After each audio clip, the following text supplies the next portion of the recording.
13 now. And when he was growing up, I tried to get him to do everything, right? Painting, drawing. He hated that, right? So, okay, so that didn't happen, right? Football, tennis. He took tennis for 2 years and he didn't like it, you know. And football, he kind of, you know, so he tried a whole bunch of stuff. And so we found that he is very good at swimming. So he's a competitive swimmer. We go to Verso a lot for swimming. Yes, we do. They hold a lot of competitions there. Yeah. We were there this year actually for 2 swim meets. Anyway, and and there were times when he like didn't want to do it anymore. It's tough because he trains about almost 18 hours a week. That's a lot. Intense. Yeah, because he's like, wow. I mean, he's like, I'd like to say he's proper good, right? So anyway, he wanted to give it up at one point, and I said, you know what, Sky, everyone is good at one thing, and your thing is swimming. You got to stick with it. You got to do it. You do it until you become great, and then you don't want to do it anymore, and then that's fine. But this is your thing. You gotta do it, honey. And now he's happy that he's doing it. You know, he's 6th in the country for a few of the swims. You know, 200-meter free. Sorry. You know, so he's like, he's getting there, and he's really good in drums as well. So it's like when you don't know what your passion is, you gotta try everything until you find it, and then you keep going at it, because it's so easy to get lost in everyday routine. You know, you guys are still okay because you guys are still discovering, you guys are still learning, right? But as you get older, you know, once you start, you finish school, you graduate from uni, you have a job, right? And then responsibilities start to happen. You have to pay for rent, you gotta pay for your school loan, you gotta pay for your car, you gotta pay for a credit card, you know, things like that. And then, so you kind of lose your passion, right? So you always have to try to remember to, don't forget about that, you know? This is one advice that I like to give everybody, is not a lot of people are lucky enough to work in something, in the career, or in, how do you say, it sounds better in Thai, I'm trying to remember in English. Not everyone is lucky to work in what they love, right? Like I'm very lucky that I got to model and acting, you know, and today even teaching is one of my passions. But not everyone. Like there are so many people out there who wanted to be footballers and had injury, and now they're like a banker and they hate it. You know what I mean? Yeah. So not everyone is lucky enough to have a career in the passion that they love. So one day when you guys, you know, realize what you want to do, I hope it's something that you love, because then that passion doesn't burn out. It doesn't burn. I think we should take advantage of our childhood and absolutely. Take the time to explore. Yeah, absolutely, absolutely. Explore everything that you can. Do you think that it's better to pursue like all aspects, or do you think it's better to like master one area? Yeah. Well, I mean, definitely. If you do 10 things at once, right, then nothing will be the best. But I think for people who don't know what they want to do or what they want to focus on, have to kind of try different things first, right? And then if they do it and they love it, and it, you know, and it's gonna make them be successful, then you stick with it. You dive into it, right? But nowadays people multitask and they do a lot of things, right? So it's like, you know, there are other aspects that you have to take into consideration, right? Like, okay, so if you're a swimmer, well, then, so how do you make a lot of money from that, right? So where your career finishes when you're in your mid-30s, so what do you do after that? Do you open up a school or do you become a coach? That's not a multi-million baud career, right? Unless you become like the top of Thailand and you go to SEA Games, you go to Olympics and you win a couple of medals, and then you know, you get sponsors, you get commercials, you become an endorser, and then it's something amazing. But what if you don't make it to that level? Well, then you have to have something to fall back on, right? So it's got to be something else. Like backup plans. Exactly. And nobody wants to work hard for the rest of their lives. Everybody wants to get rich quick, right? But but how do you do that? And how do you do it the right way? And how do you do it the smart way? You go to school. Education. Yeah. It all comes down. It all comes up, yeah. Yeah, so you've been a part of many, many movies and many TV shows. I saw you in Bad Romeo as well. Oh gosh, yes. Yeah, I really enjoyed your performance. Thank you. So how would you like get into that industry? Well, it's a lot easier nowadays, right? Not like before when I was growing up. When I first came to Thailand, you had to know people. Nowadays, there's so many platforms to get discovered. You know, like all the big production companies, they got scouts.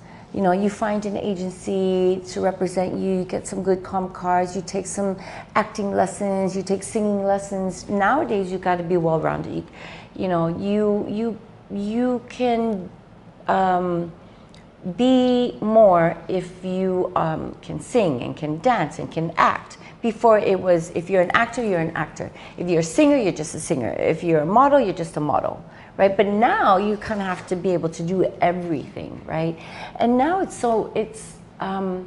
like I said, there's so many platforms where you can go and be discovered. You know, like Grammy, they have so many different, competitions where you can go and compete and be discovered, you know, as I said. So it's just taking that first step. So basically it's getting educated in that field that you want to pursue.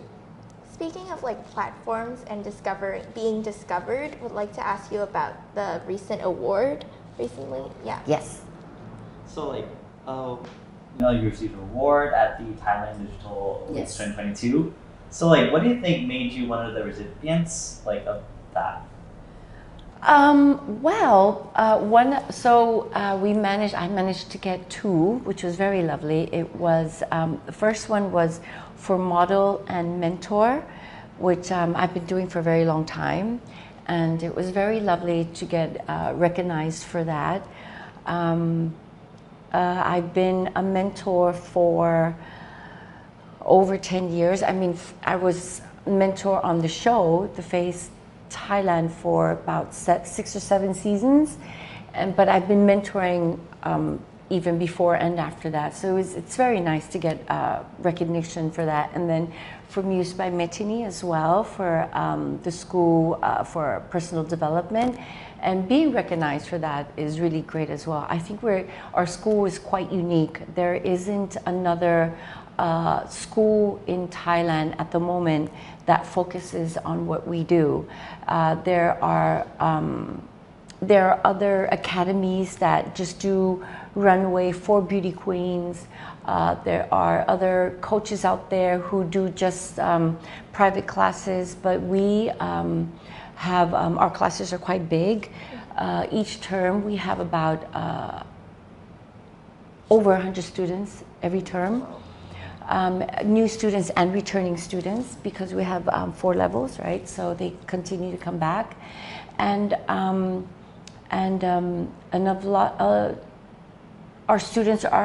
some of our students are actually making it out there now. We have 2 or 3 of our students who are becoming one of Thailand's new young generation models. We have one student who's been in Verso, the big Christian Dior, all the big fashion brands that have come to Thailand to do their shows.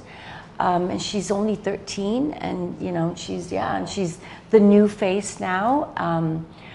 and she's our student. She, you know, so it's really great, and it's really refreshing. Like I said, you know, for me, and I think for Muse, it's our students. Their success is our reward. You know, it's not about having the business or about money for us. You know, I really want to say that we're really here to help improve today's new young generation. I feel that the young generation now, ไม่มีความอดทน.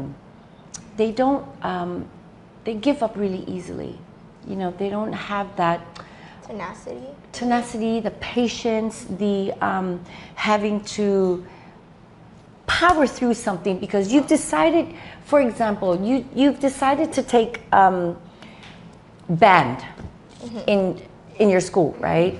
You have to take a music, right? And you decide, oh, okay, I'm going to do the flute. Oh, okay, flute, right? Because it's small, it's not heavy, right? But you hate it. So what do? You have your mother go in and fight to change instead of having to, you know, all right, I'm just going to do it for this term and then I'll pick something else, right? You know, there are a lot of kids nowadays who do that. You know, they don't try to just power through it and say, okay, you know what, I'm going to focus, I'm going to do it, I'm going to do it to the best way that I can, and then after that, okay, I've done it. You know, I think people give up too easily nowadays because everything comes so easily. So, and I try to instill that with my kids, with my students. I try to teach them punctuality. I'm trying to instill the Farang way of, you know, being on time to everything, or having responsibility, you know, being present, so that's what we try to instill in our students. I see that you really love what you do, and I do. You're so passionate about helping the younger generation, and that's great.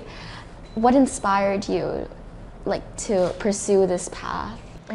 I think it's because I always wanted to teach, other than having a passion for modeling.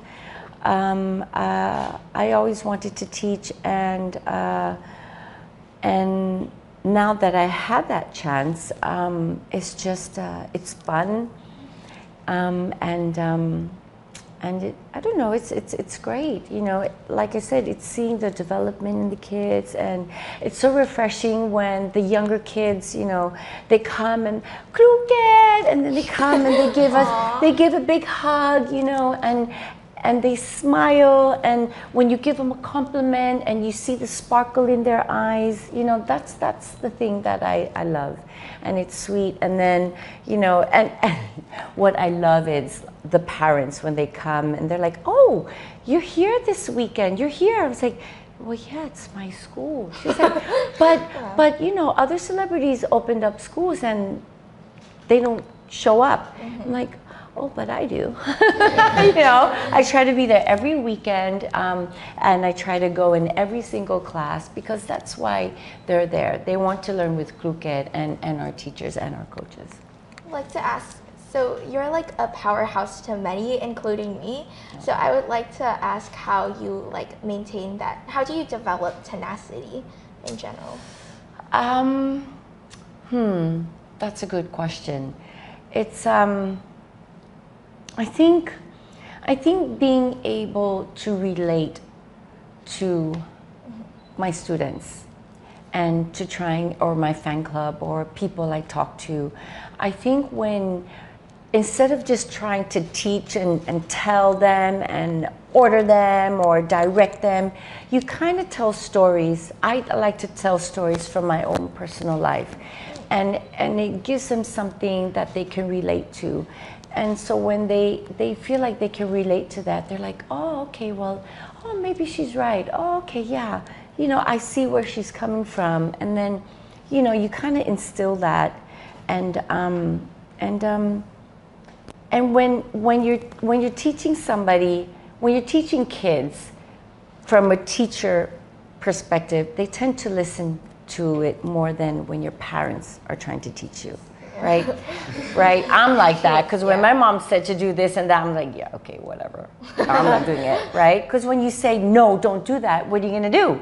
You do it, right? The more they say no, the more you want to do it, right? Or when they say, you have to do this, you're like, no, right? But when other people tell you, you're like, okay, so we get a lot of the parents who come in and tell us, oh, my daughter's really shy or she's gained a lot of weight. Can you tell her to start exercising and, things like that. So to come and whisper into our ears and then I go into class and, right, everybody, let's start exercising. Wow. And, you have to tag me. I have a few students who have to tag me every day because they have to exercise and things like that. Yeah.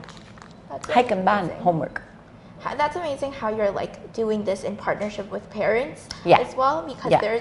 they're the ones at home and they also Yeah. have the influence on the Yeah. children. Yeah, but kids don't listen to their parents all the time. Right. So you're like the medium that. Yes, Yeah. but the parents also have to enforce. True. Like I'd had a student who was over 100 kilos, beautiful soul, very, very cheeky and confident and funny, but yet timid and shy at the same time. But her mom is just constantly baking and giving her sweets and telling me my daughter is getting fat and my daughter's fat. And I was like, have you seen what you're giving your daughter to eat? Okay, let's work together. And I'll try to get her to exercise. So I gave her a few challenges. Okay, in a week, let's try and lose 1 kilo, or 2 weeks or 3 weeks, giving her challenges. But she just couldn't because her mom just couldn't say no. So yeah, so I kind of lost that battle, which was a shame. But we can't win them all. I love how you're implementing collaboration and tenacity, resilience. And what are some other values that you think are really important? Ooh, goodness. God, do you have a whole day? No. Well, oh, goodness. Other than มีความอดทน, right, and having patience and oh my God, it's like on the tip of my tongue. มีความอดทน, มีวินัย. How do you say วินัย in English? Responsibility. Is it response? No, ความรับผิดชอบ is responsibility. Resilience or diligence? Perseverance. Wow. Good. Perseverance. Being responsible. Knowing what to do and what not to do. Knowing from right and wrong. Like being discerning thinkers, being able to like. Being able to think for yourself. I think a lot of kids have a problem with that because, maybe there is a balance. Like, I mean, university kids nowadays, maybe parents have high expectations for their kids, right? Yeah, I am like that. I try not to be a tiger mom, but I, with Sky, my son, with swimming, I kind of like, try to.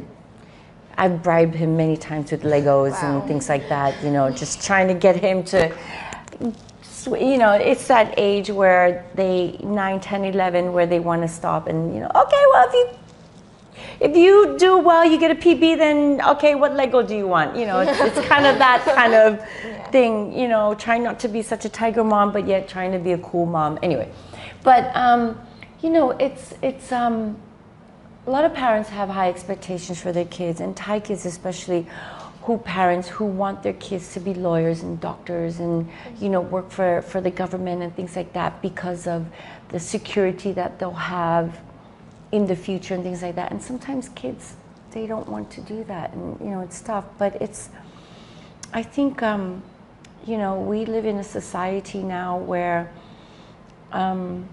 things can go any way. Kids struggle with identity because, there was a time when there were a lot of suicides because kids แบบว่าสอบไม่ได้ and เขาเรียกอะไรติด N ไม่ติด N, right? Entrance exam. All that stuff, because their parents have such high expectations and want that, and and are depressed and things like that. So it's, you know, it's there's so many problems in the world that it's just, I think the only way, not the only way, but the best way to try and get a good understanding is it starts at home. Having that relationship with your kids, and kids having that relationship with your parents, being able to talk about things, which is very difficult. I mean, not even my son does that. He doesn't tell us anything. You know, we find everything out from friends and friends' mother and dad and things like that, you know. Yeah. It's very important to have like a tight-knit relationship with your parents and kind of terminate the hierarchical thing at home, right? Which is, you know, I mean, it's so hard because, you know, there are so many people out there who are LGBTQ plus who want to come out but can't because their parents will not accept it because it's taboo. You know, I mean, it's just, it's so many things, it's so many levels and so many problems that I think, you know, if they can just have that understanding with their family, that life would be so much easier in so many ways. Sometimes these mindsets stems from having like an antiquated perception regarding like certain topics that may be taboo. So maybe it's important for us to form like a safe zone so we can foster conversation. There are a lot of, you know, online and social media, there are a lot of help groups that, you know, we can go to, counselors at school, people who understand, teachers, friends even. That can create that safe haven for a lot, you know, especially like if you want to talk about like, you know, the LGBTQ. Thank you, LGBTQ plus. Sorry, I just lost it there for a moment.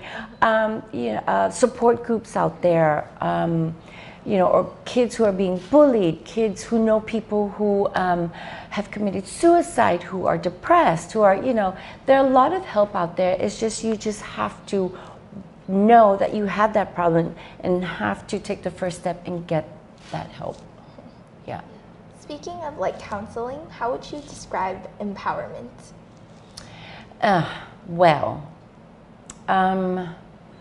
Empowerment is just being able